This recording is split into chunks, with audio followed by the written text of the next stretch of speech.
Buenos días desde México. Saludamos a todos los maristas de Champañá que se conectan a esta transmisión internacional del encuentro de la Red Global Marista de Escuelas Champañá Global. En este tercer día de nuestro encuentro, nos encontramos reunidos en la Ciudad de México para profundizar nuestro ser Red Global. Desde el tiempo del Padre Champañá, la perspectiva internacional del Instituto ha sido una constante. Como él mismo decía, todas las diócesis del mundo entran en nuestros planes. Y también Marcelino quiso que el centro de nuestra misión fuera el anuncio de Jesucristo y la formación de buenos cristianos y de buenos ciudadanos. ¿Qué quiere decir ser buenos ciudadanos en el mundo de hoy? ¿Ser ciudadanos en el siglo XXI? Podríamos decir que la misión hoy de la Escuela Marista es la formación de buenos ciudadanos para el siglo XXI, es decir, la buena formación de ciudadanos globales. Hemos invitado al profesor Fernando Reimers para que nos dé su opinión e ilumine con su amplio saber y experiencia de qué manera un nuevo tipo de educación global puede ayudar a transformar el mundo. El profesor Fernando Reimers es Farr Foundation Professor of the Practice of International. Es director de la Global Education Initiative de Harvard. Innovation Initiative, iniciativa para la innovación de la educación global, es una colaboración de investigación y práctica entre países que se centra en la educación para el siglo XXI. El profesor Reimers ha formado parte del profesorado de Harvard desde 1998 y es un experto en el campo de la educación global. Su investigación y enseñanza se centran en la comprensión de cómo educar a los niños y jóvenes para que puedan prosperar en el siglo XXI. El profesor Reimers fue miembro de la Comisión sobre el Futuro de la Educación de la UNESCO, que redactó el informe Reimagining Our Futures Together, A New Social Contract for Education, un nuevo contrato social para la educación. También ha desarrollado un plan de estudios alineado con los Objetivos de Desarrollo Sostenible de las Naciones Unidas que se utiliza en muchas escuelas del mundo.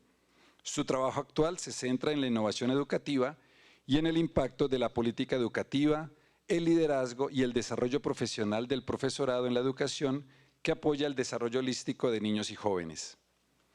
El profesor ha escrito o editado 45 libros, de los cuales los más recientes son Education to Build Back Better, Primary and Secondary Education During COVID-19, and University and School Collaboration During a Pandemic.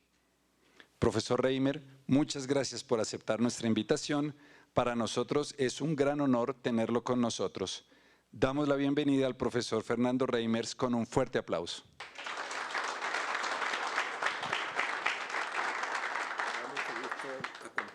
¿Me escuchan bien? ¿Me escuchan bien? ¿Pueden escucharme? Me da la impresión de que no me pueden escuchar. ¿Pueden escucharme en este momento o no? Pareciera que no. A ver, ¿pueden escucharme en este momento?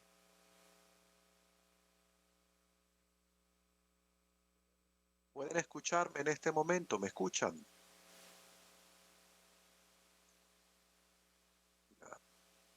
Sí, profesor. ¿Escucharme en este momento? Sí, le escuchamos, le escuchamos.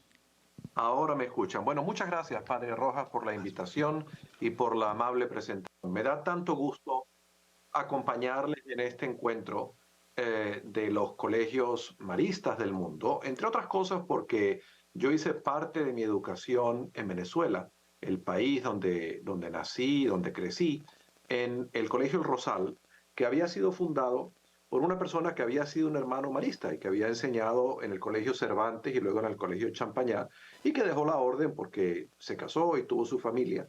Pero evidentemente se llevó al Colegio El Rosal, primero a otras personas que enseñaban en el Colegio Champañá y en el Colegio Cervantes, pero además una serie de prácticas que habían aprendido ahí. Por ejemplo, el combinar la educación académica con aprender a hacer trabajos manuales, de manera que yo aprendí carpintería, electricidad, rudimentos de plomería, al mismo tiempo que estudiaba historia, filosofía, química y matemáticas, lo cual me ha servido muy bien. Pero yo creo que este esfuerzo, este legado del padre Marcelín Champagnat era educativo, que se extiende a más de 76 países en este momento, y creo que son 600 colegios en todas partes del mundo. Indudablemente tiene un carisma global desde su fundación, es decir, esta misma idea que se le ocurre a un sacerdote francés de que a los niños hay que educarlos con cariño, hay que comunicarles amor, porque no hay manera de aprender de otra manera. Y que es importante que la educación sea accesible a todos, también a los niños pobres, y que establece formas de acceso a la educación a todo tipo de niños en sus colegios, pues es una idea que se extiende a todo el mundo. Entonces, en esa universalidad de las ideas, en esa aspiración global que logra el legado educativo de Marcelín Champagnat, pues creo que está la semilla de este trabajo global. Pero yo quisiera hablar de una educación global en un sentido diferente, y voy a compartir para ello algunas láminas que espero que puedan ustedes ver en este momento. Yo voy a hablar de cómo asegurar que en el trabajo que hacemos educando a los estudiantes los preparamos para mejorar el mundo. Y quiero comenzar reseñando que a veces, todos ustedes que han enseñado saben que a veces nuestros alumnos, o mejor dicho, nuestros exalumnos, nos sorprenden en sus obras buenas. Estos son dos investigadores de la Escuela de Medicina de la Universidad de Pensilvania, que contribuyeron a desarrollar una de las vacunas que permitió el COVID. Imagínense usted que permitió atender el COVID. Imagínense ustedes en ese momento de crisis tan terrible, de crisis global que vivimos hace apenas 3 años, en el año 2020, donde estábamos todos muy cerca del fin de la vida mismo. Imagínense la alegría de las personas que educaron a Katalin Karikó y a Drew Weissman en ver que sus exalumnos habían dedicado su vida a la tarea de avanzar el conocimiento, y que como resultado de ello contribuyeron a hacer literalmente la salvación de la humanidad en el momento de una pandemia. Y yo recuerdo entrevistando a este educador hace unos cuantos años, el fundador de un movimiento educativo aquí en Estados Unidos que se llama Expeditionary Learning. Él vive en un pequeño pueblo rural a unas 4 horas de aquí de Boston, y lo fui a entrevistar porque estaba escribiendo un estudio sobre el trabajo, sobre el movimiento educativo que él creó. Y él me decía, él se llama Ron Berger, me decía, una de las cosas buenas de ser maestro en esta pequeña ciudad donde yo vivo, donde he sido maestro por 30 años, es que yo alcanzo a ver el tipo de personas en las que se convierten los que fueron mis alumnos. Yo creo que esta idea es muy profunda, esta idea de tener la posibilidad de darnos cuenta de cuál es el impacto a largo plazo de nuestro trabajo educativo. Porque la verdad, todos los que nos dedicamos a este oficio, creo que lo hacemos en la aspiración de que a través de él podemos contribuir a un mundo mejor. Pero lamentablemente no siempre tenemos la oportunidad de saber qué fue de la vida de nuestros exalumnos. Y a veces nuestros propios estudiantes, siendo estudiantes, nos sorprenden, ¿verdad? Aquí tienen ustedes a Greta Thunberg, esta joven que a los 12 años le dijo a su papá y a su mamá, ¿por qué no empezamos a vivir de otra manera para reducir nuestro impacto climático? Y a los 14 años estaba demostrando frente al Congreso noruego, pidiéndole a los legisladores que tomaran en serio el tema del cambio climático. Y a los 15 años había inspirado todo un movimiento global. Imagínense una muchacha de 15 años movilizando a jóvenes en todas partes del mundo, diciéndole, esta preocupación del cambio climático no puede esperar. Y a veces podemos entender la relación entre lo que hacemos al enseñar y lo que aprenden nuestros alumnos, ¿verdad? Y esta joven, a la que tuve ocasión de conocer, cuando tenía 12 años, participó en un pequeño taller para enseñarle a los jóvenes a escribir, ¿no? Y como resultado de esto, empezó a escribir en un blog de la BBC qué es lo que estaba pasando en el sitio donde ella vivía, en la ciudad de Peshawar, en el norte de Pakistán, ¿verdad? En la frontera con Afganistán. Y lo que estaba pasando allí es que los talibán habían decidido que las niñas no tenían derecho a ser educadas. Y esta jovencita empieza a denunciar eso, ¿verdad? Con un seudónimo eventualmente. Y bueno, eventualmente esto casi le cuesta la vida. Esta jovencita es Malala. Pero qué interesante que esta persona, que sea posible establecer la conexión entre este taller para enseñarle a Malala a escribir y el enorme tarea, el enorme impacto que esta joven ha tenido en la educación de las niñas. Y a Malala la recibimos aquí cuando ella tenía apenas, creo que 16 años, justo todavía dentro del año de recuperarse del intento de asesinato, ¿verdad? Donde le dispararon en la cabeza en el autobús escolar, y todavía antes de que recibiera el Nobel. Y cuando la recibimos aquí, ella entra a una sala donde hay unos 1000 profesores y estudiantes, y todos nos levantamos y le dimos un aplauso. Y Malala dice, por favor, no, siéntense.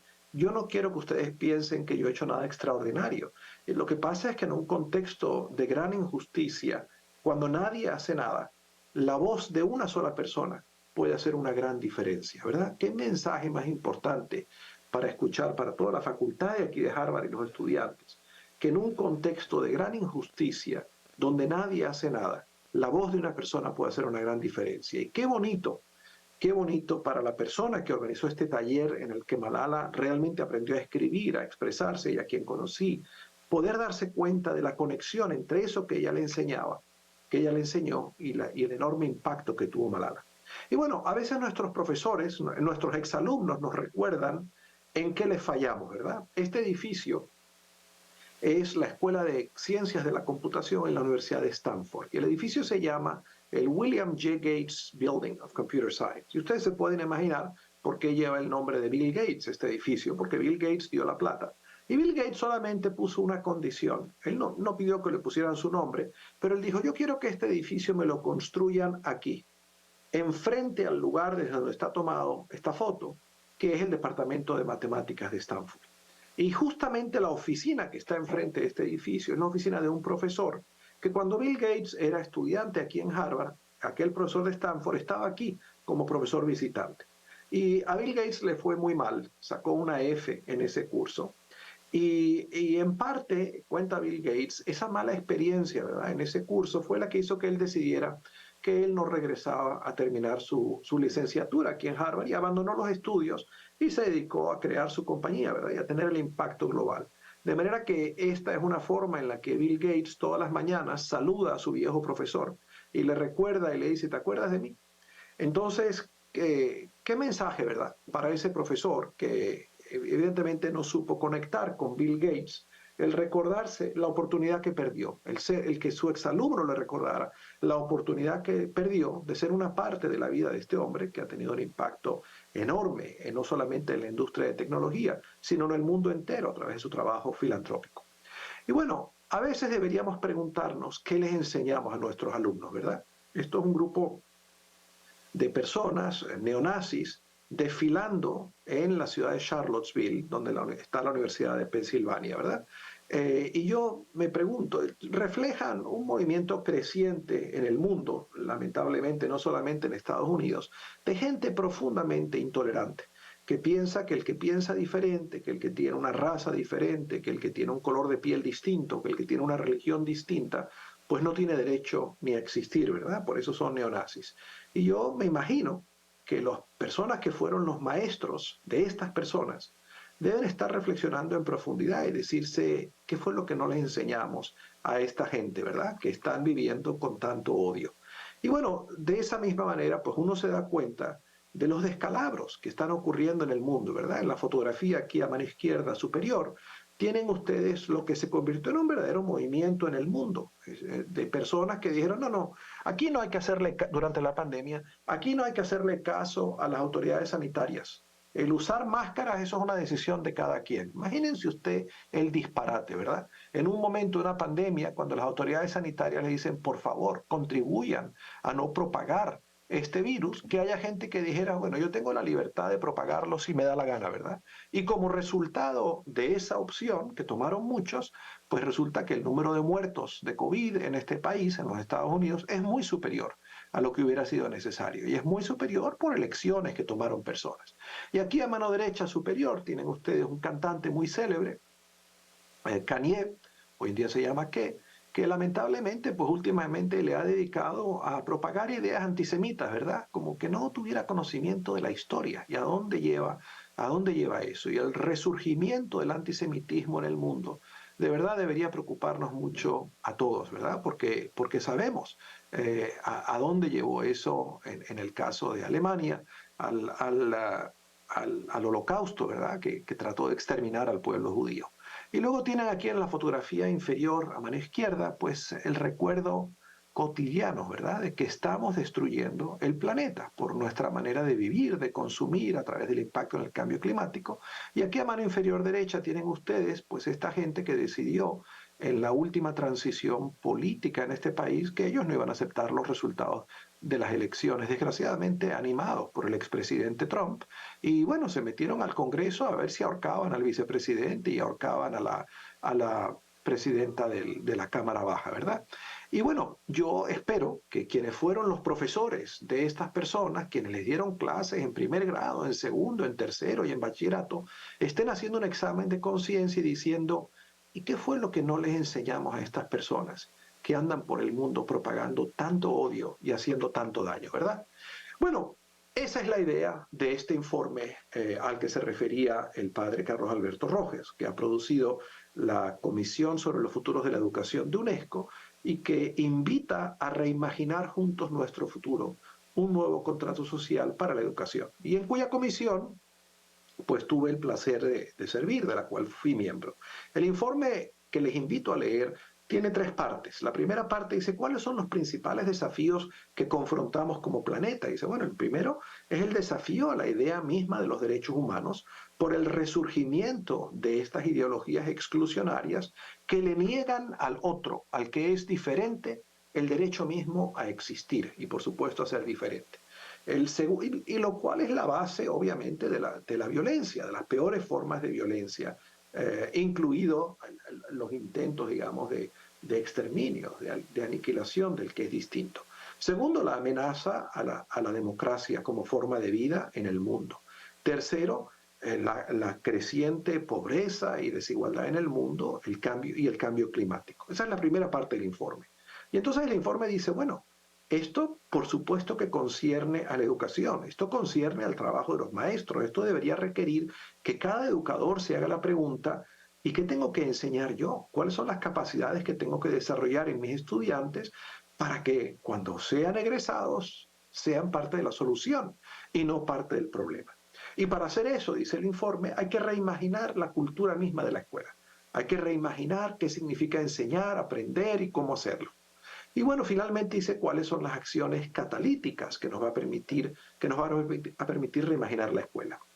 El informe está basado en la idea de que todos somos agentes de cambio, de que en esta tarea de reimaginar la cultura de la escuela juegan un papel nuestros estudiantes, cada profesor, los padres de familia, las comunidades y por supuesto los administradores educativos. Y está basado este informe en un reconocimiento de la importancia de la idea de los derechos humanos universales.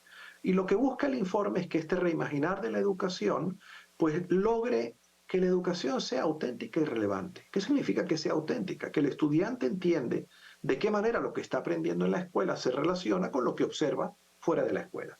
¿Y qué significa que sea relevante? Que lo que el estudiante esté aprendiendo se conecte con sus propios valores, ¿verdad? Con su espiritualidad, con su sentido de lo que es importante en la vida. Cuando los estudiantes no entienden esa conexión, pues se van. Se van como se fue Bill Gates y no regresó a Harvard, o se van psicológicamente. Están ahí, pero la cabeza está en otro sitio, ¿verdad? En los amigos, en el videojuego, en las pandillas, todo en menos lo que los profesores están tratando de enseñar.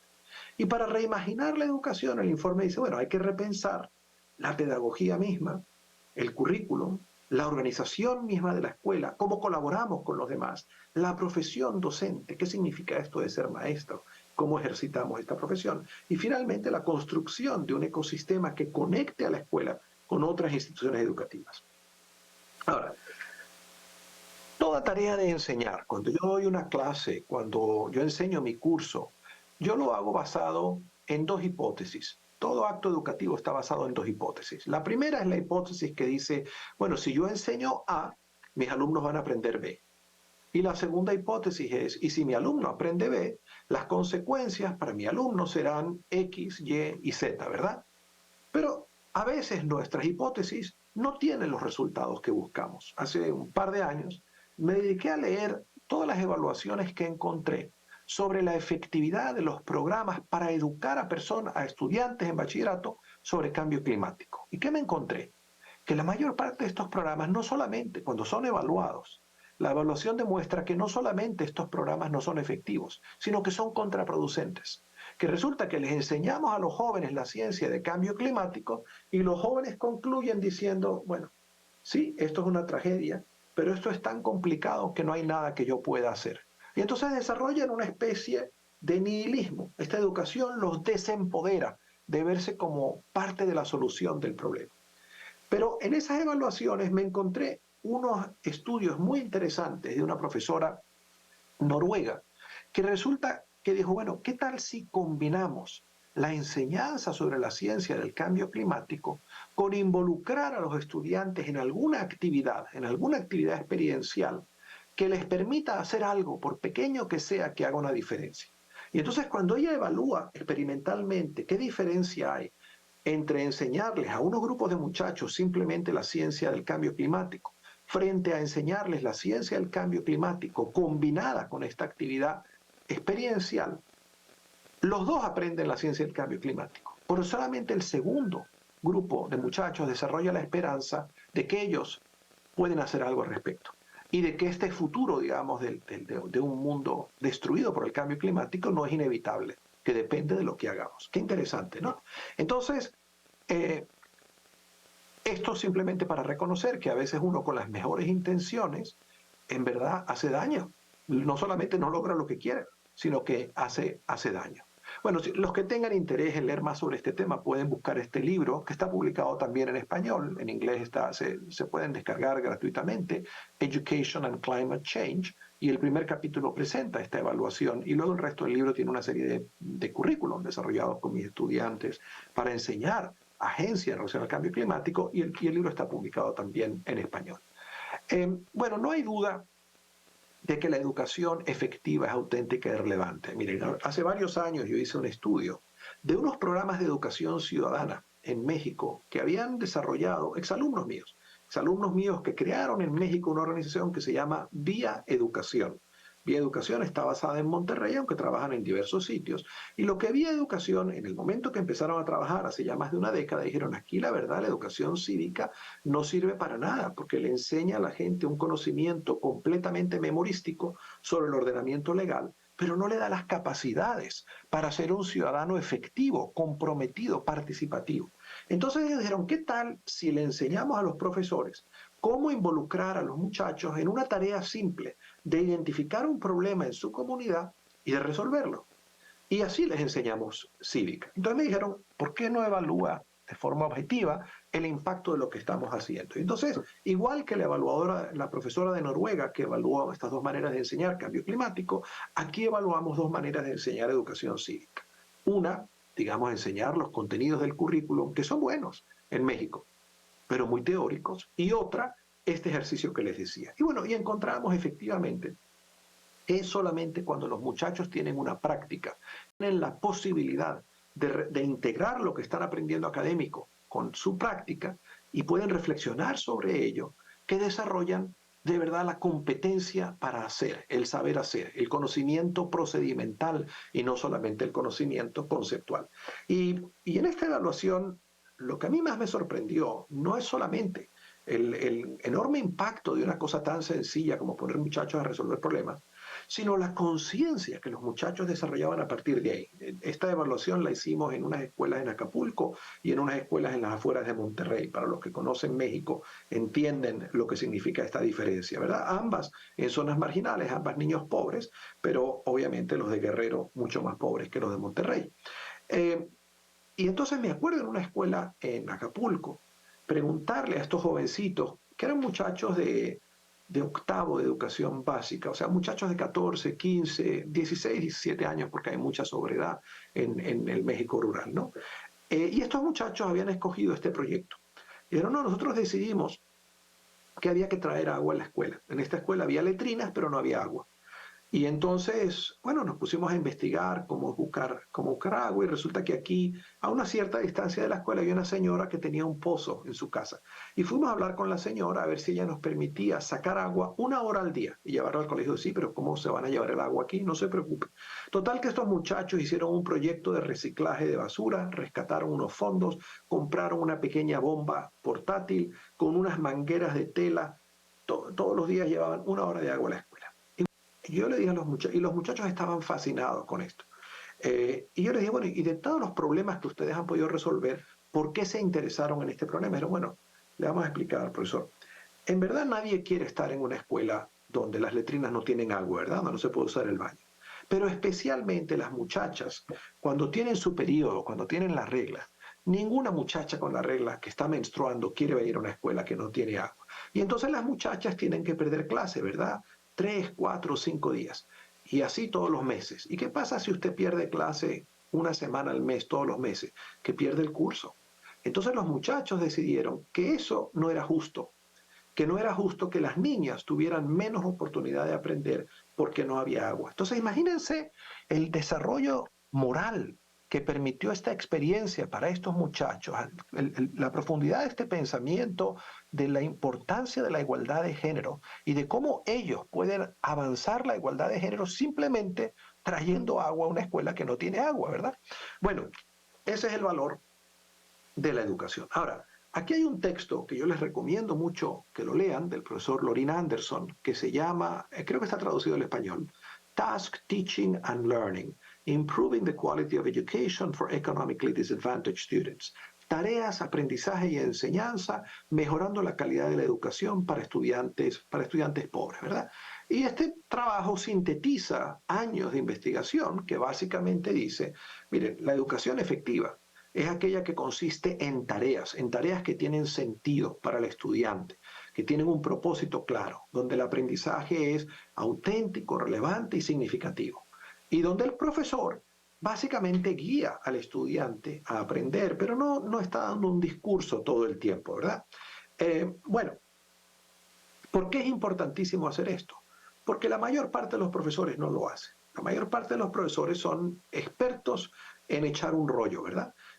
La OCDE hace unas encuestas, son muy conocidos porque cada 3 años hacen la encuesta PISA, que ustedes seguramente conocen, pero también le hacen encuesta a profesores preguntándole ¿y usted cómo enseña, verdad? Y aquí están los resultados de la última encuesta que se llevó a cabo en el 2018, el estudio TALIS.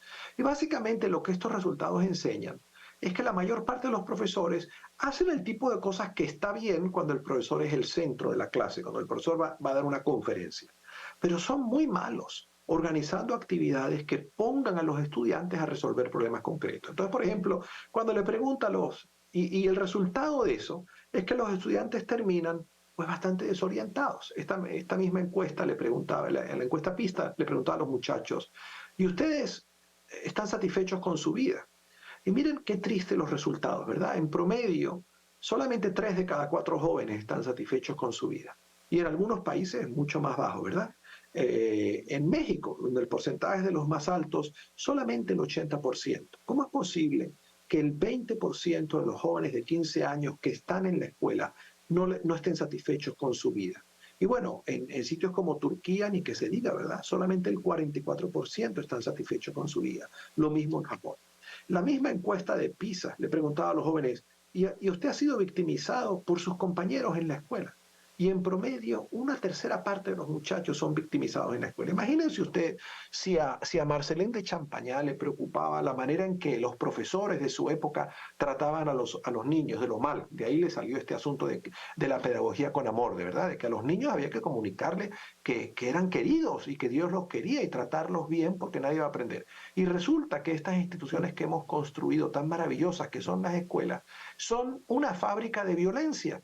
Cuando usted tiene 1 de cada 3 muchachos que son victimizados por sus compañeros, lo que está haciendo es los metió en la escuela para maltratarlos.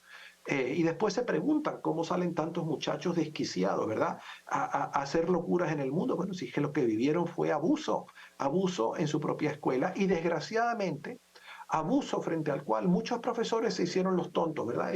se encogieron de hombros y dijeron, eso no es problema mío. Esta misma encuesta de PISA le pregunta a los muchachos, ¿y en qué medida estás de acuerdo con que tu vida tiene sentido, tiene un propósito?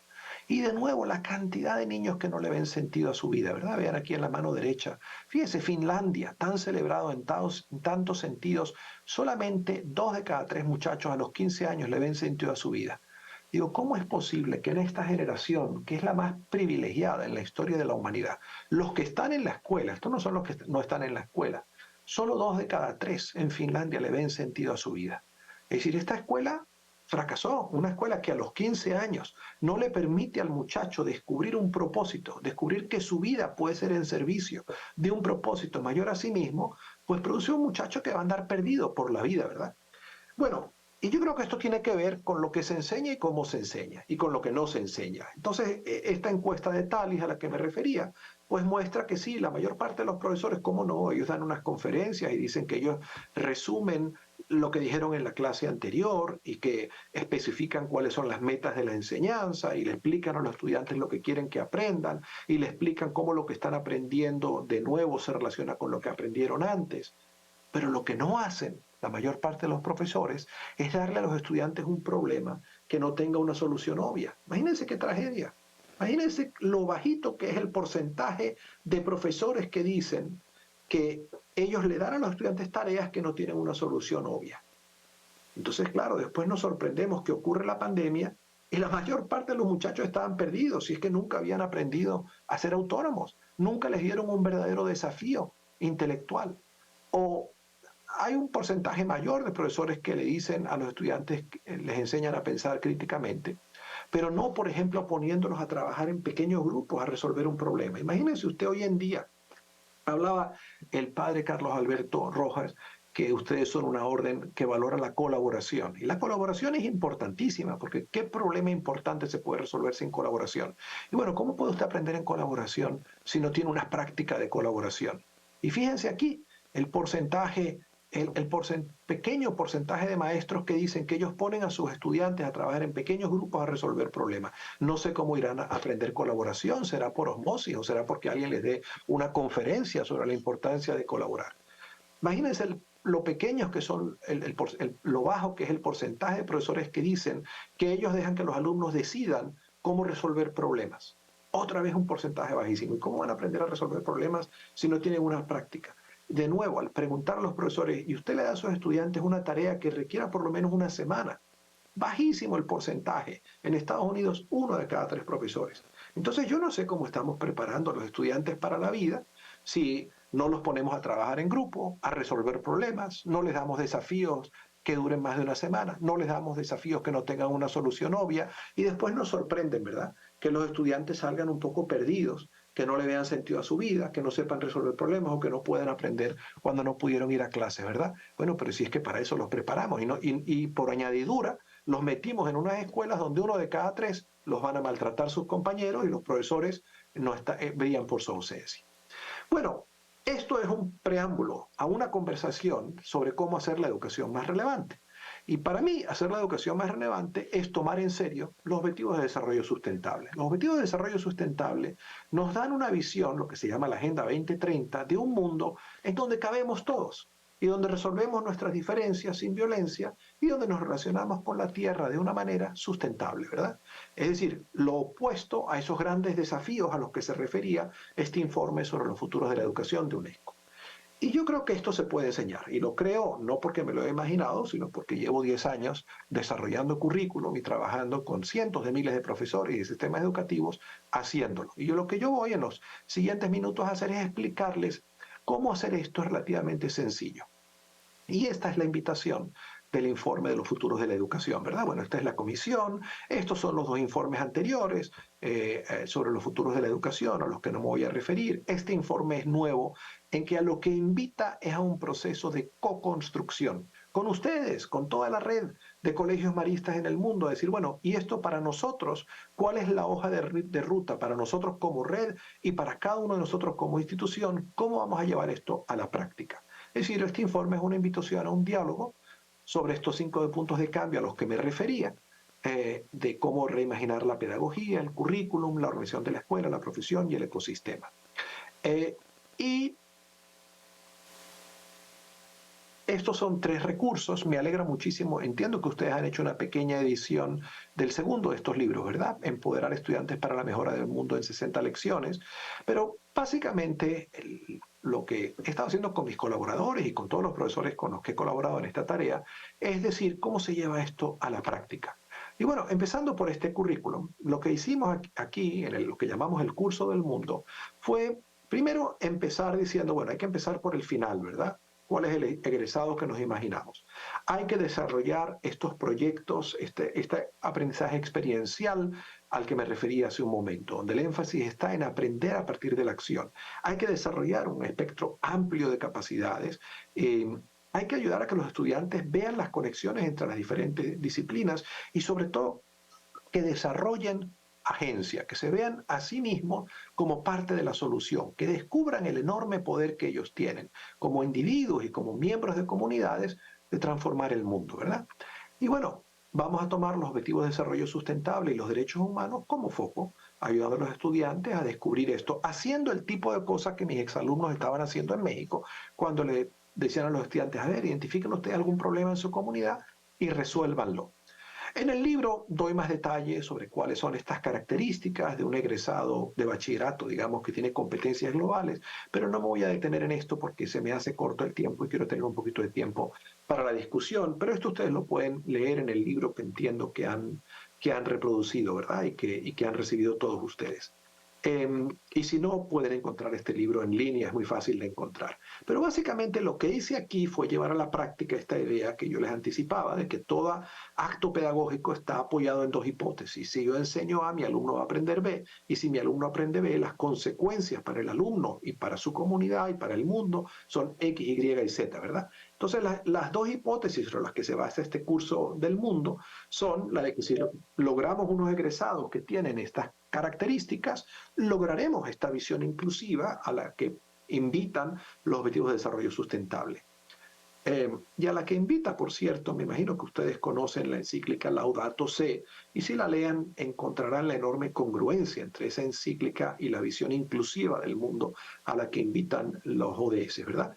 Y luego lo que tiene este currículum son 350 unidades, cada una de las cuales se puede desarrollar en un número de lecciones que varían desde 3 lecciones hasta 20 lecciones, en el caso de algunas unidades, para poquito a poco, ¿verdad? Desde el primer año de primaria hasta el último año de bachillerato, ir desarrollando este saber hacer. Bueno, la novedad de este libro es que simplificamos un poco la tarea y dijimos, bueno, pero también hay que dar una herramienta que le permita a los profesores como colectivo en una escuela hacer esto juntos, porque de nada sirve que en un salón de clase el estudiante aprenda, desarrolle algunas capacidades alineadas con los ODS, si eso no va a estar reforzado en las otras asignaturas, en los otros grados, ¿verdad? Entonces, bueno, este librito lo que tiene es una herramienta que dice, ¿y cómo arma uno en una escuela un proceso ordenado, sistemático, que permita ir haciendo una educación global? Pues muy simple, con 13 pasos, ¿verdad? Primero, tiene que haber un grupo que esté a cargo. Las cosas pasan cuando hay gente que se hace cargo de que pasen. Segundo, este grupo tiene que ponerse a estudiar estos objetivos de desarrollo sustentables para comprenderlos con profundidad, ¿verdad? Tercero, tienen que traducir esto en un marco de capacidades de los egresados, ¿verdad? Después tienen que decir, bueno, ¿y qué estamos haciendo ya que esté alineado con eso? ¿Qué tenemos que continuar haciendo que tenemos que hacer distinto? Y luego tienen que decir, bueno, ¿y qué vamos a hacer de diferente? ¿Dónde hay un desafío para nosotros? Y desarrollar un prototipo de cómo se va a ver eso, ¿verdad? Y luego, por supuesto, hay una tarea de comunicación, de socialización, hay que desarrollar un plan que especifique quién va a hacer qué y cuándo, hay que decir qué nos hace falta para llevarlo a cabo, hay que decir cómo vamos a darle seguimiento a esta actividad para saber cómo se está desarrollando, hay que seguir comunicándose, hay que decir qué capacidades tienen que desarrollar los profesores para poder hacer esto bien, hay que tomar la decisión de hacer, ¿verdad? Y luego hay que evaluar y hay que hacerlo un poquito mejor al año siguiente y un poquito mejor al año siguiente y así.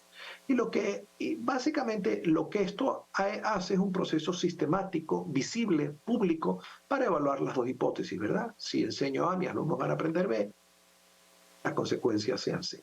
Pero resulta que al hacer visible, al ofrecer un lenguaje que permita hacer público este proceso de evaluar las 2 hipótesis, uno posibilita el que unas escuelas aprendan de otras. Y eso es lo que se llama una red de mejoramiento, ¿verdad? Porque resulta que aquí en esta red chiquitica que tiene 6 escuelas, cada escuela se gana en un año 6 años de experiencia. Imagínense si las 600 escuelas inspiradas en la obra de Marcelín Champagnat pudieran trabajar como una red de mejora y ustedes cada año se ganaran 6 siglos de experiencia. Ustedes se imaginan el potencial transformador que tendría el aprender a trabajar de esa manera. Y bueno, para concluir, este librito pues sintetiza, digamos, este trabajo que he estado haciendo y dice, bueno, el lograr un cambio de esa escala, un cambio en 600 escuelas, es sobre todo un ejercicio de comunicación. Y para comunicarse, pues es fundamental poder ponerse en el lugar del otro y comprender que el otro está viendo el mundo de una manera que puede ver el mundo de una manera diferente a como uno la ve, ¿verdad? Y entonces yo articulo aquí 5 maneras de ver el cambio educativo. Una manera cultural, una manera psicológica, una manera profesional, una manera institucional y política. No tengo tiempo de elaborarlas, pero eso es lo que es esencial, digamos, desarrollar la capacidad de empatía, la capacidad de ponerse en el lugar del otro para poder comunicarse de verdad, para hacer que una obra educativa tan enorme como esta obra que involucra a 600 escuelas en 75 países, de verdad pueda operar como una red integrada donde tienen no solamente un proyecto común, sino que unos aprenden de los otros. Bueno, eso es todo lo que yo quería presentarles hoy y con eso me detengo para tener un poquito tiempo de escucharles a ustedes y de conversar. Muchísimas gracias.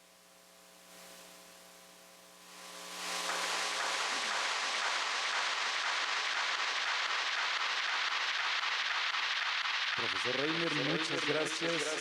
Sus palabras resuenan de manera especial, como usted lo ha apuntado. Nosotros estamos en el esfuerzo de fortalecer la red que ya somos a nivel internacional y por eso desde hace 6 años hemos venido trabajando en este proyecto y culminando su lanzamiento con este encuentro presencial de nuestros educadores. Bien, invitamos a los presentes en aula. Tenemos aquí también a unos 75 educadores del mundo, coordinadores de redes de escuelas locales, regionales, directores de escuela, educadores, para que también hagamos un diálogo con el profesor Fernando. Si queremos hacer alguna pregunta, alguna reflexión, algún agradecimiento, estamos invitados a hacerlo. Adelante.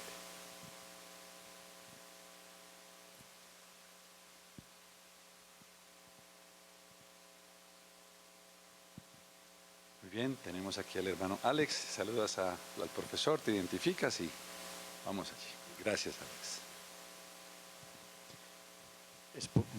Buenos días o buenas tardes, buenas noches.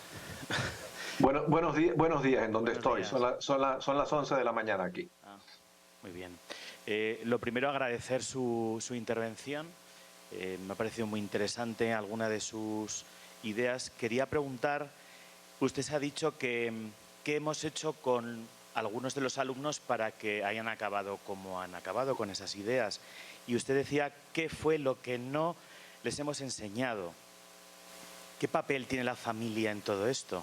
Porque si no, parece un poco que culpabilizamos a los profesores solo de ese proceso. En su propuesta, en sus estudios, ¿qué papel tiene la familia en su propuesta? Por supuesto que es un tema que he estudiado, es una excelente pregunta. No hay duda de que la educación y la socialización de los alumnos es el resultado de muchas influencias, de la escuela, de lo que ocurre en la casa y de lo que ocurre en la comunidad en la que viven. Pero lo que yo he encontrado estudiando formas efectivas, especialmente en los últimos 3 años, cuando he estado estudiando el impacto de programas para asegurar la oportunidad de aprender durante la pandemia, es que la buena educación hace buena articulación con la familia. Es decir, yo creo que la escuela que cierra las puertas y que le dice a la familia, usted hasta afuera y de aquí me encargo yo, al final no enseña. La buena educación enseña al estudiante dónde está. Y enseñar al estudiante dónde está significa conocer dónde vive. Los mejores maestros se dan el tiempo de conocer el entorno de los estudiantes y les enseñan ahí. Inclusive a los que no tienen familia. Fíjense, durante la pandemia estuve estudiando una cantidad de programas que se las ingeniaron en condiciones dificilísimas. Me refiero al primer año de la pandemia, cuando todavía no había vacunas para enseñar. Y uno de los más interesantes fue un programa llevado a cabo por la Compañía de Jesús en Chile, la fundación, creo que se llama Súmate, que trabaja con niños de la calle, con niños que han sido maltratados por su familia y que por lo tanto le han perdido la confianza a los adultos. Y este programa sabe que lo primero que tiene que hacer es recuperar la confianza de estos niños en los adultos, porque no como es casi como si conocieran la obra del padre Marcelín de Champagnat, ¿verdad? Que decía exactamente lo mismo. Entonces, para mí es difícil imaginarme un educador que ignora la realidad de sus estudiantes, la realidad familiar, por difícil que sea. Y los buenos educadores buscan asegurar que hay continuidad. Y yo creo que ese fue el gran aprendizaje de la pandemia, que muchos educadores conocieron un poquito más de cerca las condiciones en las que vivían sus alumnos y los que tuvieron éxito fueron los que pudieron desarrollar un diálogo efectivo con las familias.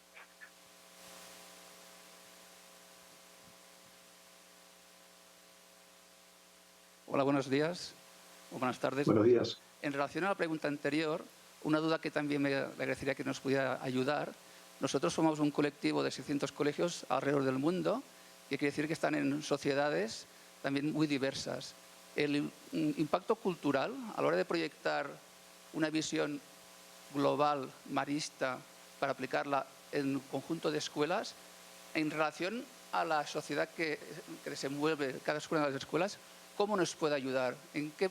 Porque lo podemos enfocar desde un punto estratégico nuestro, pero en relación al entorno, ¿qué estrategias podríamos utilizar?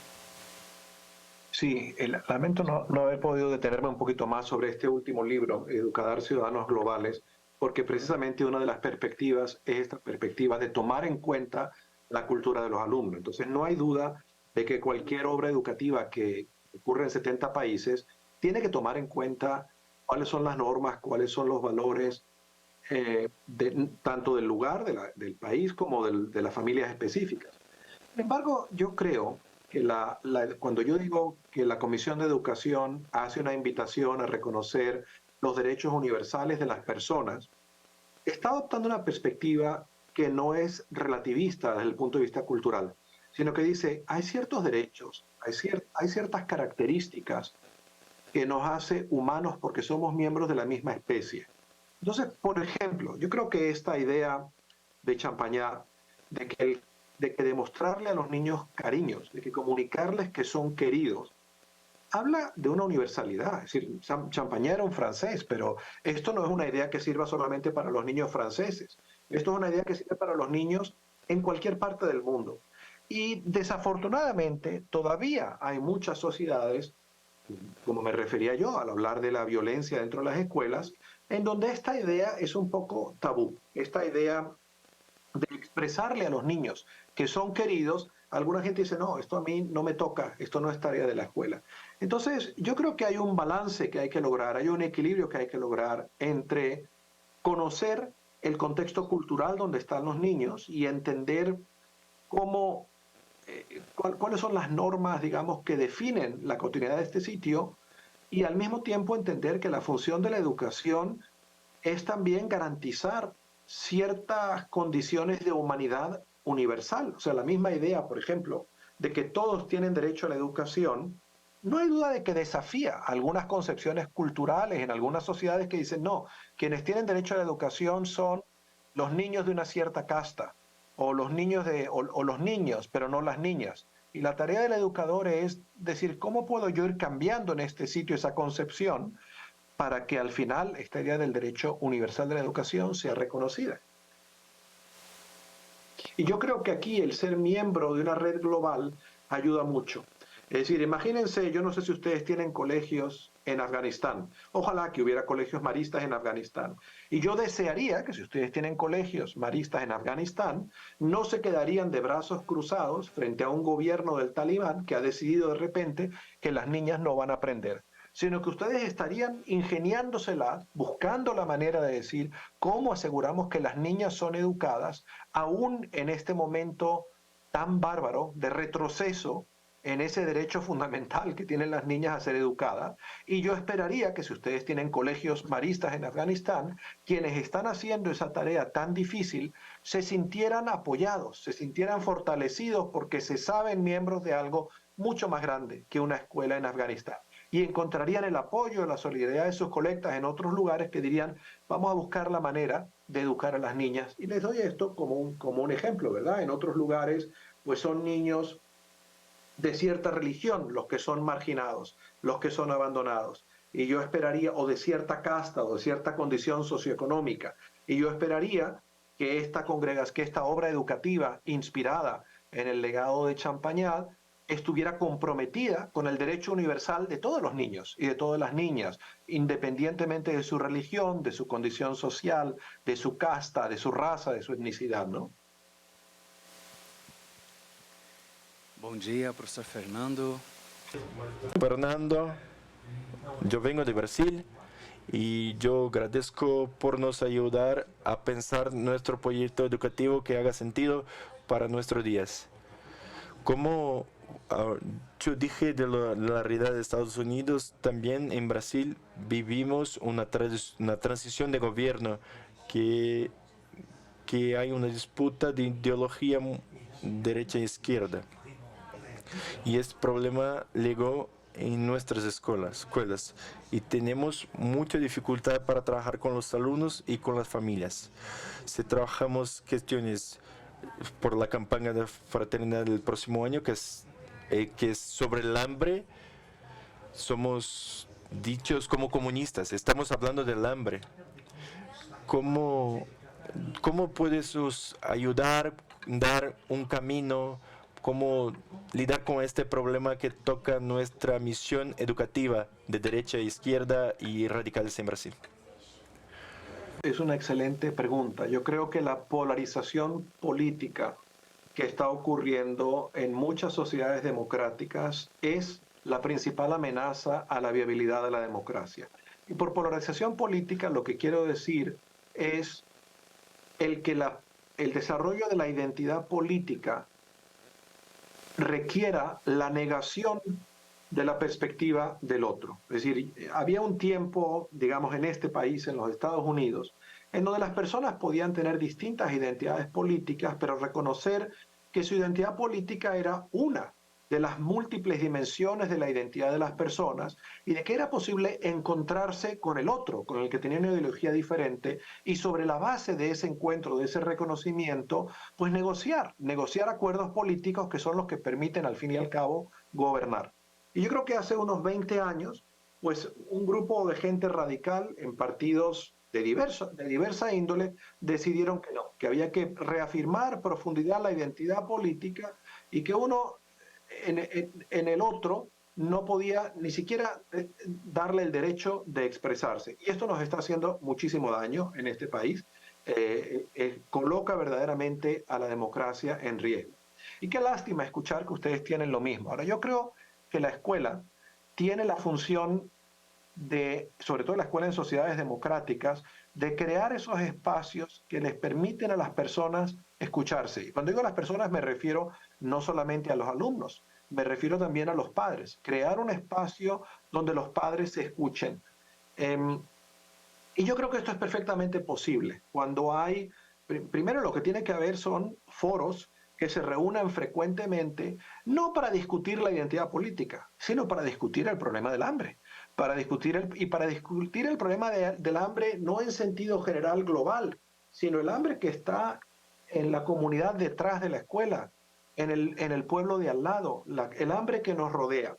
Entonces, yo creo que es posible lograr que las personas se pongan de acuerdo sobre problemas muy concretos, sobre todo si uno logra separar la discusión de cómo resolver el problema concreto, como por ejemplo el de traer el agua a la escuela en México que no tenía agua, si uno logra separar esto con la identidad política de la gente con diferentes visiones políticas puede interesarse en eso por razones distintas, y más que involucrarse en una conversación sobre las visiones políticas, lo que es útil es poner a la gente a colaborar en resolver el problema específico que tienen. Mire, le doy un ejemplo en los Estados Unidos, donde hace tiempo que trabajo con muchas escuelas en adelantar este currículum alineado con los objetivos de desarrollo sustentable. A veces me encuentro gente muy resistente a discutirlo.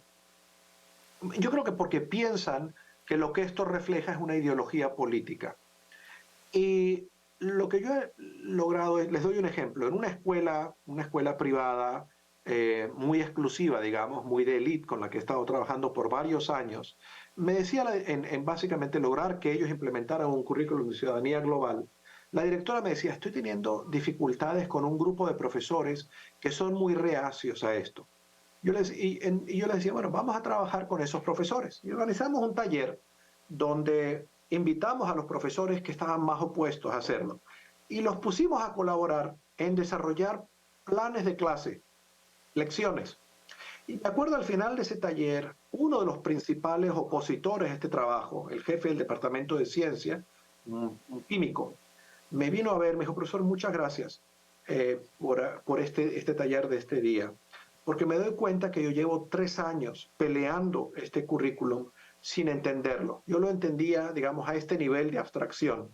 Pero el haber hecho este taller hoy de desarrollar planes de clase me llevó a entender que en este currículum, por supuesto, que hay espacio para aprender química y para aprender física. Y toda mi pelea era porque yo pensaba que este currículum nos iba a alejar del rigor de la ciencia y ahora entiendo que es todo lo contrario.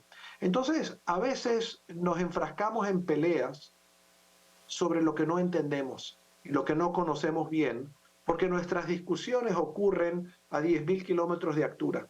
Y cuando logramos desescalar esas discusiones y llevarlas al nivel concreto, al nivel específico de construir un plan de enseñanza, un plan de aula, pues la gente se da cuenta que es más fácil ponerse de acuerdo ahí que en ideología política. Good morning, Professor. Por cierto, sobre esta buena pregunta que me hace, si me encuentran en Twitter, en el día de ayer participé en un diálogo exactamente sobre este tema, el qué hacer en Estados Unidos en un contexto de alta polarización con visiones encontradas. Y entonces, voy a ver si lo encuentro aquí, me pueden encontrar en Twitter, es muy fácil, Fernando Reimers, y lo que hice fue hacer un retweet de esta organización que fue la que organizó este conversatorio, y es un conversatorio precisamente sobre este tema. Entonces, ahí lo van a encontrar entre los tweets de ayer. Good morning, Professor. My name is Mark from Johannesburg, South Africa. We have a... Español. Vivimos. So we try and keep things simple. Necesitamos mantener las cosas de forma sencilla. Y lo que queremos saber. Estoy teniendo un poco de problema.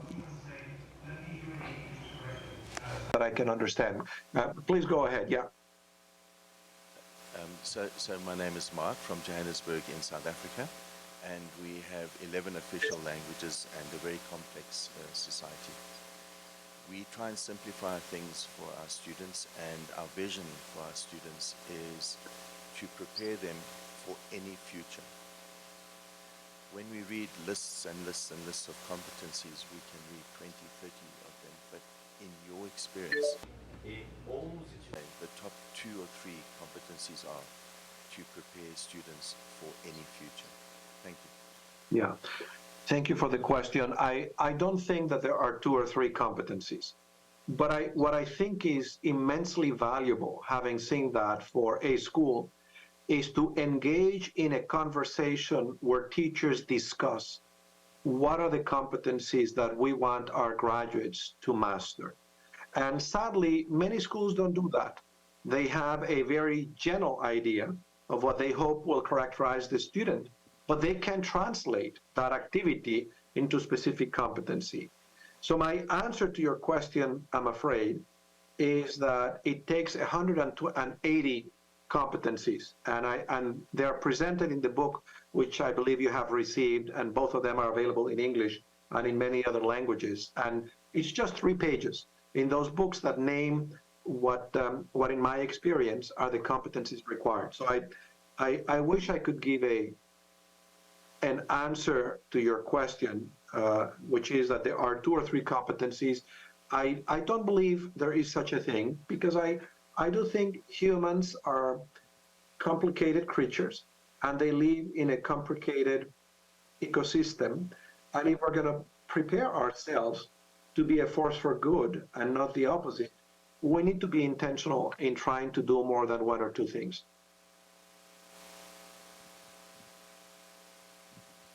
Buenos días, doctor. Mucho gusto. Yo soy el hermano Leonardo Yepes de Colombia.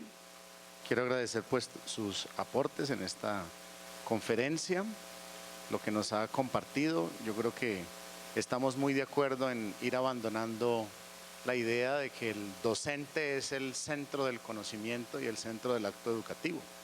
Y va a poner al estudiante el centro del aprendizaje, reconociendo pues todas sus potencialidades y las capacidades que tiene para aprender, ¿no? El docente se convierte en un facilitador, en un motivador, en un mediador del conocimiento. Quisiera preguntarle por el paradigma que siempre o que nos ha acompañado desde la modernidad, y es ese paradigma asociado a entender la felicidad con el desarrollo que busca un éxito económico. Se entiende que la felicidad está como encauzada por ahí, ¿no? Desarrollo igual a éxito económico igual a felicidad. Entonces, cuando usted nos propone una educación global para mejorar el mundo, me preguntaba por eso, ¿no? En últimas, nuestras sociedades, nuestros sistemas escolares, nuestras escuelas, ¿qué es lo que buscan? ¿Cuál es el fin último? ¿Será ese realmente la idea y el concepto de desarrollo que se nos ha vendido desde la modernidad? ¿O cuál es en realidad? Para que un niño o un joven, cuando se le pregunte en Finlandia, en Estados Unidos, en Colombia, en México, en Sudáfrica, ¿eres feliz? ¿Le encuentras sentido a tu vida? ¿A qué asocia eso? ¿A qué paradigma pueda y a qué concepto puede entenderse realmente pues lo que se busca para cambiar el mundo? Gracias. Sí, yo creo que esa es una conversación fundamental para que la tengan los educadores de un centro educativo. Y a eso me refería cuando hablaba de los 13 pasos y decía, el primero debe ser discutir cuáles son los fines a los que queremos que sirva la educación y luego cuáles son las competencias que están en servicio de esos fines. Mi propia perspectiva personal, no que esto sea importante, es que no hay incongruencia. Mi visión es que el fin de la educación es preparar a las personas para convertirse en arquitectos de su propia vida y en partícipes efectivos de procesos de mejoramiento de las comunidades de las que forman parte, entendiendo que todos formamos parte de muchas comunidades, que empiezan con nuestra familia, con nuestro vecindario, con nuestra comunidad, con el estado en el que vivimos, con la nación en la que estamos, con el mundo en el que estamos. Y que el desarrollo de la autonomía, la capacidad de hacerse cargo de la propia vida y de la eficacia en participar efectivamente en todas esas comunidades no son cosas que están en contradicción la una con la otra. Entonces, por un lado, yo podría decirle que a mí me parece que Bill Gates es un hombre que ha sido muy exitoso porque, por un lado, contribuyó a desarrollar toda una industria de la tecnología. Tuvo la capacidad de proveer para sí mismo y para su propia familia, y luego se dio cuenta que había acumulado tantos bienes materiales que lo que tenía más sentido es que pusiera esos bienes al servicio de mejorar la humanidad. Y entonces creó una fundación que se ha dedicado a cosas tan notables como tratar de erradicar la malaria, el paludismo en el mundo y cosas parecidas. Pero yo creo que igualmente de efectivo es una persona que desarrolla la capacidad de decir, bueno, ¿cómo me hago yo cargo de mi vida? Bueno, mi cargo de mi vida es que voy a montar un pequeño negocio de jardinería. Yo tengo las capacidades de ser jardinero y yo voy a ser un pequeño empresario. Y como pequeño empresario yo puedo ganarme la vida y proveer para mi familia, pero una vez que logre esa autonomía, esa autosuficiencia, resulta que yo puedo también crear oportunidades para otras. A lo mejor puedo crear mi propio negocio. Yo conozco, por ejemplo, tengo un gran amigo aquí que es un barbero, el barbero que conozco hace 40 años. Y este barbero es un inmigrante griego que llegó aquí, él había sido policía en Grecia y resulta que era un hombre honesto y metió en la cárcel a una gente muy peligrosa, conectada con bandas criminales, y le dijeron sus amigos, mejor es que te vayas de Grecia porque te va a costar la vida. Y entonces el hombre llega a este país sin un peso en el bolsillo y dijo, bueno, ¿qué hago? obviamente él no podía reinventarse como policía porque primero no tenía ni el idioma. Y entonces dijo, bueno, lo más rápido que yo puedo aprender aquí es aprender a cortar el pelo. Y aprendió a cortar el pelo y primero trabajó en una tienda de otro barbero. Y es un hombre muy organizado. Con el tiempo compró una barbería y contrató a otros, y después una segunda, y después una tercera. Bueno, total, que hoy en día el hombre... Pero yo resulta que me he dado cuenta que este hombre ha formado un montón de barberos. Entonces, para mí, George es un ejemplo tan maravilloso como el de Bill Gates, de una persona que desarrolló la capacidad para tener la capacidad de proveer para sí mismo y su familia, educó 2 hijos, uno de ellos es médico, la otra trabaja aquí en Harvard. Entonces yo creo que esos son los fines de la educación. Yo no veo que hay contradicción entre desarrollar la capacidad de que una persona monte un pequeño negocio, pueda ser autosuficiente, digamos, ¿no? Pueda ganarse la vida, y si además puede permitir que otros también se ganen la vida, mejor que mejor, y además de eso, ser un participante activo de las comunidades de las que forma parte. No veo que las dos cosas están en contradicción la una con la otra. Pero esa es mi propia versión, en verdad esto no tiene ninguna importancia. Lo que sí es muy importante es que las comunidades escolares tengan esta conversación y se pongan de acuerdo y logren un cierto acuerdo sobre qué están tratando de hacer. Muy bien, gracias profesor Fernando por el compartir. Yo me llamo Natalino, yo soy hermano marista y vivo en Brasil y trabajo con las escuelas en Brasil. Somos muchas escuelas y muy distintas realidades. Me imagino que ya conoces muy bien nuestros países, tenemos ahí una estructura sociopolítica y económica bastante complicada. La impresión que tengo yo últimamente es que la educación puede mucha cosa, pero en sociedades tan complejas no es que pueda todo. Y estoy hablando específicamente de la desigualdad. Por ejemplo, si me acuerdo ahora de Thomas Piketty o de Atkinson, que sus profesores, y cuando escribí sobre el tema de la desigualdad, yo me imagino que en países que son histórica y estructuralmente desiguales e injustos, la educación juega tiene una oportunidad muy interesante, pero también tiene muchas dificultades.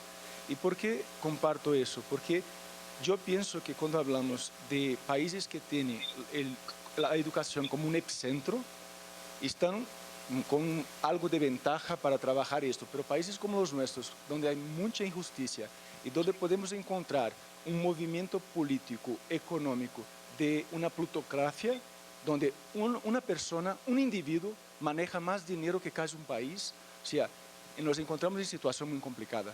Y mi pregunta es, ¿cómo nosotros, como una institución mundial, que estamos en varias partes del mundo, y trabajamos con el ADN en educación y estamos en sociedades muy desiguales, podemos trabajar colaborativamente para responder problemas muy concretos que encontramos en todas esas sociedades? Y para terminar, yo creo también que el tema del educador y de los jóvenes es una visión personal. Sí, mi formación personal es en sociología y yo siempre pienso que los humanos somos muy rápidos para hacer movimientos pendulares de un extremo al otro. Y yo con los profesores jesuitas he aprendido que los extremos son siempre peligrosos, mejor evitarles. Entonces la idea es, no es que sea el educador el centro o no es que sea el niño el centro. El centro está, como dice Edgar Morin, que es la relación, es el tercer no incluido de este encuentro de un maestro con el niño que necesita de una persona para introducirle, ayudarle a entrar en una cultura y un mundo. Y aquí termino y te agradezco. Sí, son 2 preguntas excelentes. Sin duda alguna, en sociedades donde hay mucha desigualdad, la escuela sola no puede eliminar esa desigualdad. Pero la escuela sí puede hacer mucho. Las escuelas, en mi experiencia y en mis estudios, tienen la suficiente autonomía de la estructura social en la que operan para no estar condenadas a simplemente reproducir esa estructura. Las escuelas tienen la autonomía. Cuando uno mira, por ejemplo, los estudios de PISA, creo que esa es una de las grandes contribuciones de PISA. Hasta el momento en que había PISA, había una idea muy establecida, basada en investigación, de que la pobreza de un niño es el mejor predictor de cuán lejos va a llegar a la escuela. Es decir, no hay duda de que si usted nace en una familia donde sus 2 padres han ido a la universidad, la probabilidad de que usted vaya a la universidad es altísima. Y si usted nace en una familia donde sus 2 padres son analfabetos, la probabilidad de que vaya a la universidad es muy pequeña. Eso es cierto. Pero lo que PISA enseñó es que, siendo eso la verdad, no es toda la verdad. Que hay escuelas y hay sistemas educativos que logran producir desviantes positivos, que logran tomar a estudiantes de los estratos más bajos y lograr que tengan los desempeños educativos más exitosos y que terminen experimentando muchísima movilidad social de una generación a otra. Entonces yo creo que la tarea de un educador es hacer todo lo que está de sus manos para convertirse en ese espacio de desarrollo del talento humano. Porque la alternativa es que el educador diga, estas fuerzas son tan complejas que no hay nada que yo pueda hacer. Y que el educador termine excusando, justificando su propia incapacidad de enseñar en la pobreza de los alumnos. Y eso también uno lo encuentra mucho. Cuando entrevista a profesores y le dice, ¿por qué a este chico le fue mal? Ah, no, porque sus padres no lo apoyan. Cuando lo que hay que decirle es, ¿y usted por qué no se mira al espejo? Y se pregunta, ¿y usted qué está haciendo para permitir que este alumno aprenda? Entonces, yo estoy de acuerdo en que hay fuerzas muy poderosas que operan en las familias, en las comunidades. Conozco bien, he trabajado por muchos años en Brasil y conozco bien las condiciones muy difíciles en las que crecen algunos niños.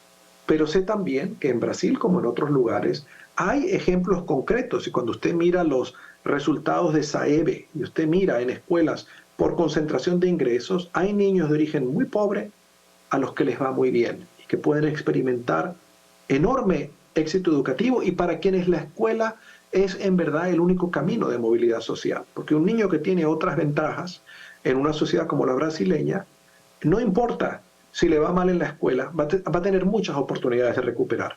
Pero hay algunos niños para quien la única oportunidad de poder salir adelante es lo que ofrezca su escuela. Sobre la segunda pregunta estoy de acuerdo en la importancia del balance, por supuesto que yo creo que hay un papel para los educadores en lograr una educación más centrada en el estudiante. Pero un educador que sepa ser la guía que está al lado del estudiante, yo sí creo que hace unos 30 años hubo un movimiento pedagógico en América Latina mal entendido, que dijo, no, hay que poner a los niños a construir conocimiento. Y algunos educadores interpretaron eso como decir, bueno, yo miro, como el que va a un sitio y se sienta a mirar a lo que los alumnos hagan. Bueno, obviamente eso no es educación, ¿verdad? La tarea educativa requiere de ser estructurada. Este currículum de 350 unidades nos tomó 3 años de trabajo serio, duro. El construir un currículum eficaz no ocurre por generación espontánea. Ocurre cuando un grupo de profesores se ponen a trabajar y a movilizar todo su conocimiento para construir esas oportunidades. Pero construyéndolas, los profesores no tienen que ser el centro del hecho educativo, no es necesario hacerlo. Yo enseño a mis estudiantes aquí, claro, es un universo muy particular en Harvard.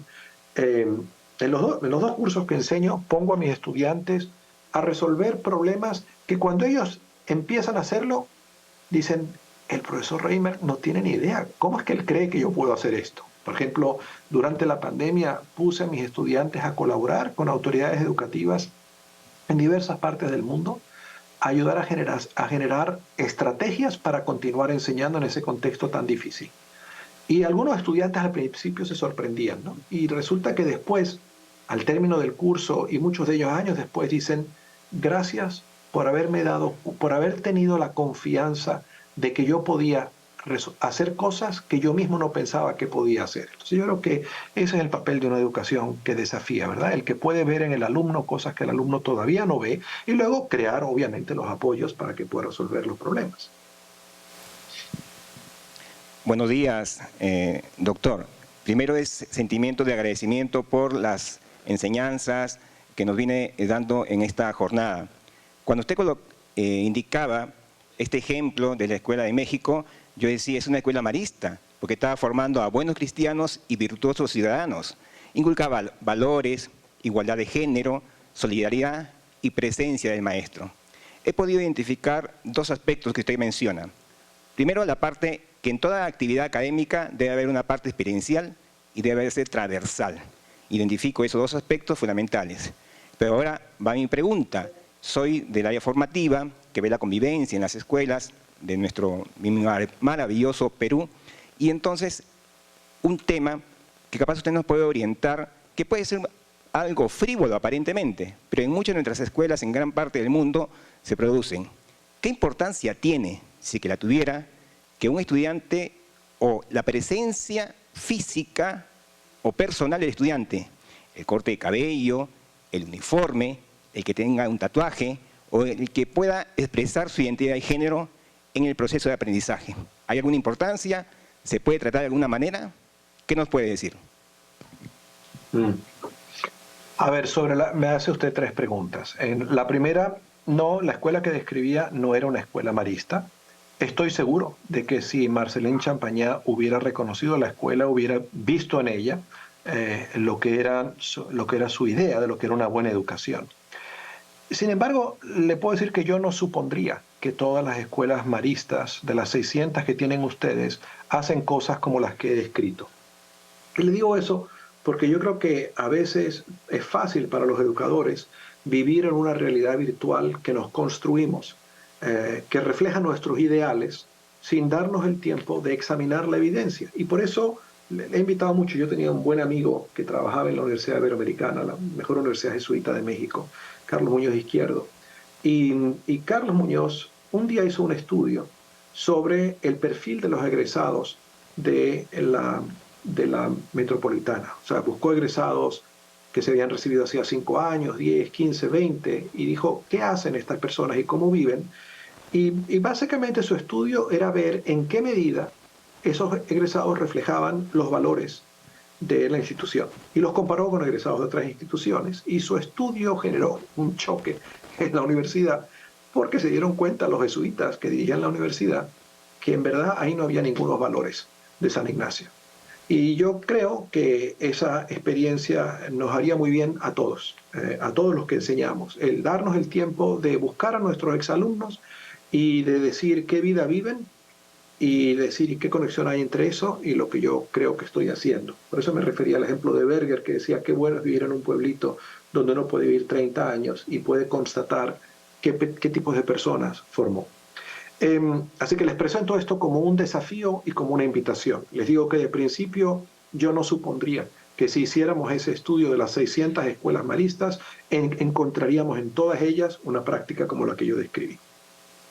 En relación a su segunda tesis, sí, yo creo que la educación experiencial es muy valiosa. Yo creo que uno de los grandes desafíos, uno de los viejos dilemas en educación es cuál es la relación entre conocimiento conceptual y conocimiento procedimental. Conocimiento conceptual es comprender las cosas, conocimiento procedimental es saber hacer las cosas. Y hay una visión clásica desde los griegos que supone que si uno desarrolla conocimiento conceptual, el conocimiento procedimental fluye de motu propio. Digamos que si uno aprende algo en teoría, eso significa que puede resolver problemas. Y creo que esa es la razón por la cual mucha de la educación es excesivamente teórica. Pero a veces esto se puede llevar al absurdo, ¿verdad? Yo recuerdo una vez conduciendo por las calles de Managua, pasar por un sitio que decía preparación para el examen de manejos, solo clases teóricas, ¿verdad? Yo decía, esto sería un cartel que ellos ponían. Yo sé lo que querían decir. Lo que querían decir, el examen de manejo en la mayor parte de los lugares requiere pasar un pequeño examen de una serie de preguntas, esa es la parte teórica, pero requiere además saber manejar. Y esta institución solamente enseñaba la mitad de la cosa. Y yo creo que ese ejemplo ilustra la manera en que muchas instituciones educativas entienden su función. Solo la parte teórica. Y el supuesto es que la parte práctica se va a dar de motu propio, por generación espontánea.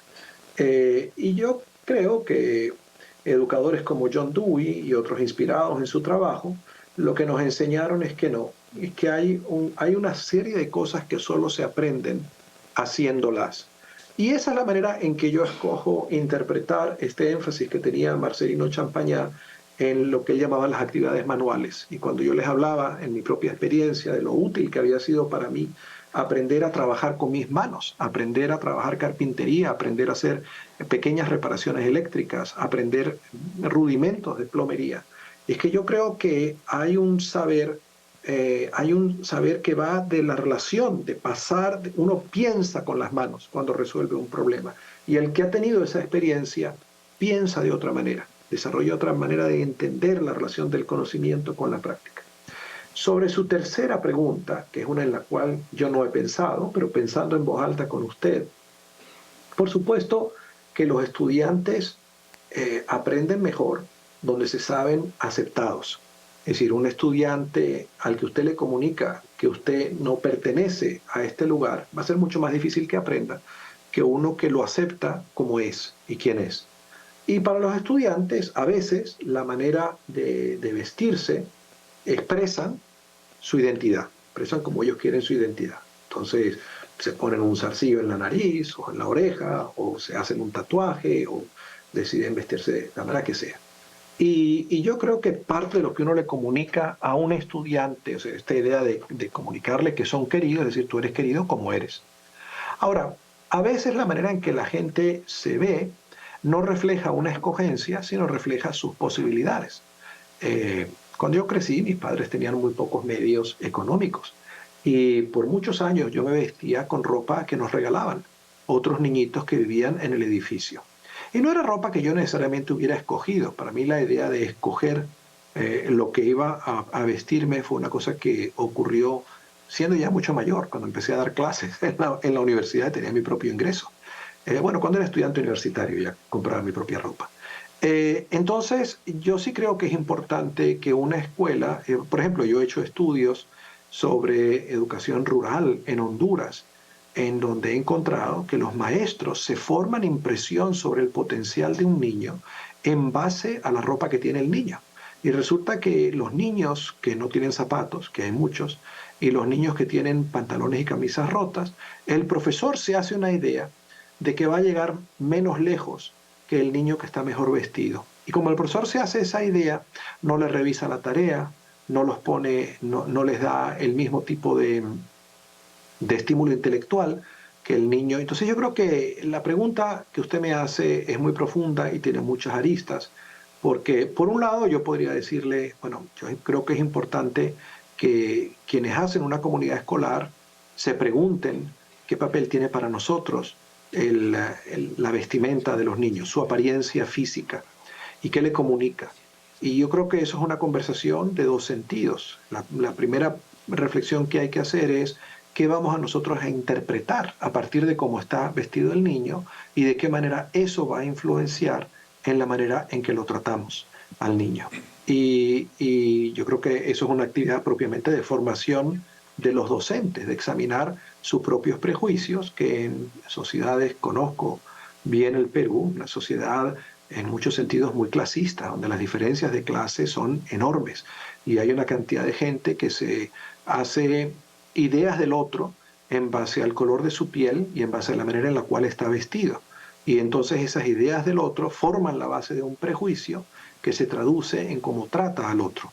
Entonces yo creo que también es parte de una educación enseñarle a un estudiante a tener conciencia de eso, a tener conciencia, es decir, el poder entender que la manera de vestirse no es solamente una expresión de identidad, sino que va a tener efecto en la imagen que otros se formen y en las puertas que se le abran y se le cierren en sociedades en donde hay muchos prejuicios asociados a la apariencia física. Profesor Reimer, le agradecemos de todo corazón su compartir su experiencia. Un fuerte aplauso.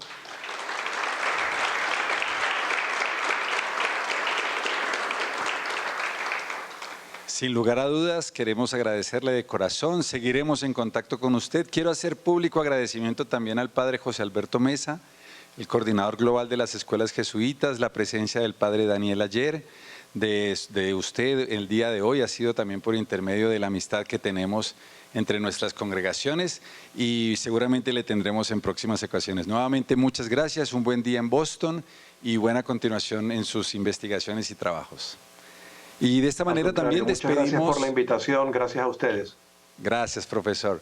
Bien, y de esta manera también concluimos nuestro streaming global, no sin antes invitarles mañana en el mismo horario a las 9:15 horas de México, 12:15 hora de Brasilia, 16:15 hora de Roma, 23:15 hora de Manila, a nuestra conferencia Escuelas Maristas, Hogares de Luz, Voces de Mujeres Maristas.